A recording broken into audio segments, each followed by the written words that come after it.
Hey everybody, and welcome to another segment of AstrologyAnswers.com's weekly forecast. My name is Terence. The week begins on October the 14th, 2024. One of the big themes this week, relationships and possibly finance, because Venus is the planet of love and relationships. It's also the planet of art and beauty. And we can also look to Venus is impacting finances because Venus likes the finer things in life. Well, let me start breaking it down by day. On Monday, the moon that sets the public tone will be an empathetic, sensitive, creative Pisces. Venus, that planet of love and beauty, diplomacy, Venus will be in a tension called a square to the sun and for the day. And Venus will also be in opposition at the same time or confrontation with rebellious, unpredictable Uranus. So the Venus to the sun and Uranus is indicating a day when there might be some unexpected disruptions, separations, or just realizing you're not on the same page with a significant other. And the first half of the day, the sun will also be squaring or forming a hard angle to Mars. This Sun to Mars, which could happen several times a year, can trigger a lot of impulsiveness, impatientness, irritability, arguments, all around relationships that are off track. And the moon's in Pisces, where we could be taking everything too seriously. So that's Monday. And so you want to, meditate, stay centered, realize this too shall pass. Don't get overworked by it. On Tuesday, the moon continues in Pisces, but by mid-morning Pacific time, the moon that in that sensitive, empathetic Pisces will be in harmony with loving social Venus, but also crossing Neptune, which is also transiting Pisces. So by late morning, this could trigger a lot. It's great for creative expression, but especially romantic feelings. And the Venus will also be trining maybe twice a year. Trine is a 120-degree angle where the energies just flow more effortlessly. So Venus, the planet of desire, for union, for romance, creativity, that Venus is in harmony with Neptune throughout the day. This can be very romantic, highly creative, really inspiring unconditional love.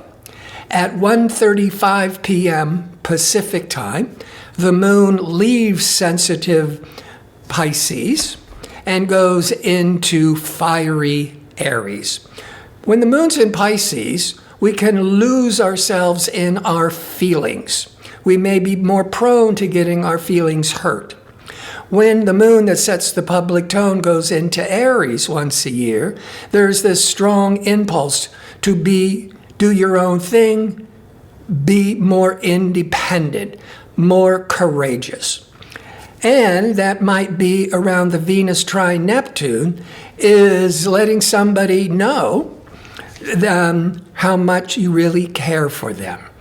Even, or just reminding your loved one that you're in love, or finally letting somebody that you are very much attracted to let them know your feelings.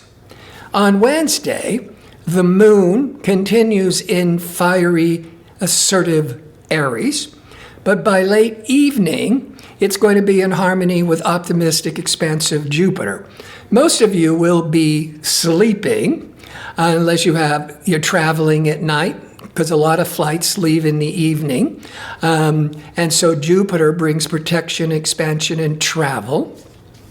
But in general, if most people are going to be sleeping, then you're going to get a good night's sleep with Jupiter. You're going to be feeling more optimistic, less stressed out. As we go into Thursday, the 17th, and we're going to have a full moon in the sign of Aries.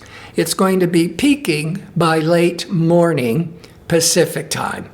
But we feel it the day before, all day on Thursday, maybe into Friday. Some of you might even be feeling all this reverberation of the full moon, maybe even to Saturday. But especially on Thursday, when the full moon is in Aries, full moons test relationships. It brings a lot of information to light, to a culmination. But this full moon is in the sign of fiery, independent, aggressive Aries, but it's in a square, a 90-degree angle to impatient, irritable Mars. Mars is the planet that rules or associated with Aries. So that full moon could release any pent-up hostilities. But because Venus, the planet of love and union and harmony, will be sextile, very favorable to transformational Pluto throughout the day, then what's possible is a big shift in personal relationships or even creative relationships, whereas the full moon could, with Mars, could be bringing any kind of irritability and resentments to the surface, but it could go either way. But because Venus, benefic, loving Venus, is in harmony with transforming Pluto, then the full moon in Aries is going to bring out, in most cases, the more positive. And that is finally releasing any frustrations or pent-up resentments, to release it, clear the air, and start again. And that Venus to Pluto could actually, many times with a loved one, even a best friend, that you have a fight. Very normal. But then after the fight, you get closer than ever. And the moon will then leave fiery, aggressive Aries on the 17th, around 1 p.m. Pacific time. Now the moon has moved into earthy Taurus. So when the moon is in Aries, there's all this restlessness and impatientness, aggressiveness, fiery energy. When the public moon goes into Taurus, Taurus is an earth sign. It's more grounded, it's more steady, it's more sensible. Taurus can be very persevering. The flip side of persevering can be very stubborn. On Friday, the moon continues in steady, calming Taurus, and it will be in a sextile, or harmonious to Saturn, mid-morning Pacific time. Saturn rules Capricorn, an earth sign.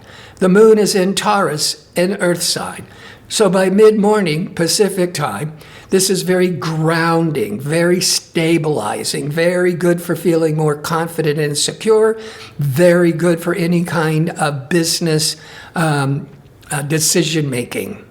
On Saturday, the moon continues in Taurus through the first part of the day, but by right afternoon, the moon, Pacific time, the emotional moon will be in harmony with transforming Pluto.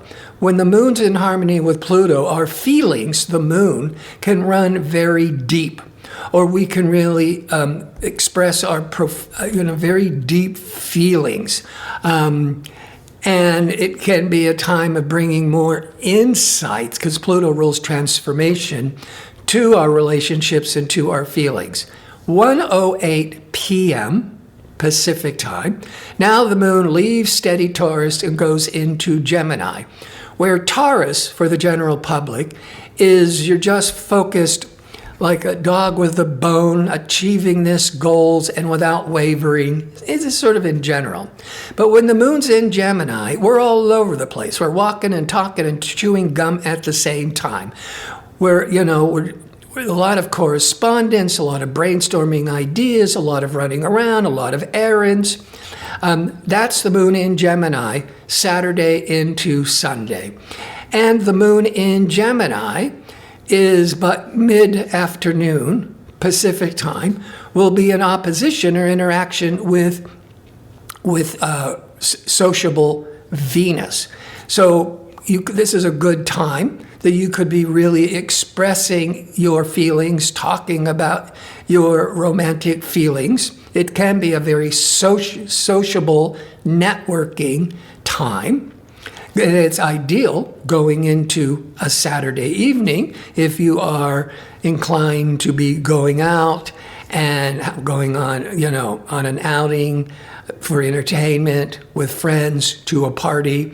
And on Sunday, the 20th, the moon continues in Gemini for the entire day. But by late morning, Pacific time, the moon will square or in tension with restricted Saturn. So you might be by late morning feeling more heavy, worried about responsibilities, that Saturn, worried about your relationships. But this only lasts for an hour or two. And the rest of the day, there aren't any other aspects or transits going on from the moon or other planets. And so it's just a comfortable day for the most part with the moon in Gemini. A lot of talking, correspondence, running around, getting all that nervousness out of the body. So I want to thank you for tuning in. I hope to see you next week with my next segment. Until then, be safe and well.